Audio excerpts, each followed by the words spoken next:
নবী সাল্লাল্লাহু আলাইহি সাল্লাম উম্মতের আমলনামা দেখবে, উম্মতের আমলনামা দেখবে নবী।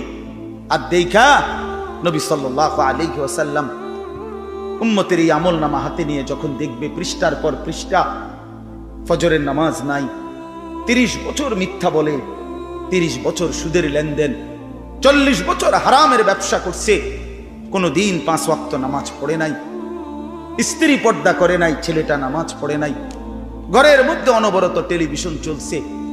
প্রিয় ভাই আমার, বাপ আমার, আল্লাহর নবী সাল্লাল্লাহু আলাইহি সাল্লাম সেদিন চোখের পানি ফেলবে আর বলবে, উম্মত এটা কি আমলনামা নিয়ে আসছে? উম্মত তুমি আমার এত বড় বেইজ্জতি কেমনে করলা? আমি 23টা বছর তোমাদের জন্য কেঁদেছিলাম। সারা রাত এশার নামাজের পরে নবী দাঁড়াইছে কানতে কানতে, ফজরের আজান পর্যন্ত নবী উম্মতের জন্য দোয়া করছে আর চোখের পানি ফেলছে। তায়েফের পাথরের আঘাতে পিঠটা ছিদ্র করে ফেলছি, ক্ষুধার কষ্টে পেটে পাথর বেঁধেছিলাম, উহুদের দান শহীদ করা রক্ত নিয়ে উহুদের ময়দানে পড়েছিলাম বেহুশ হয়ে। ঘরের চুলায় 3 মাস আগুন জ্বলে নাই। এত কষ্ট, এত চোখের পানি, এত ক্ষুধার কষ্ট, এত রক্ত, বিনিময়ে উম্মত এটা কি নিয়ে আসলাম?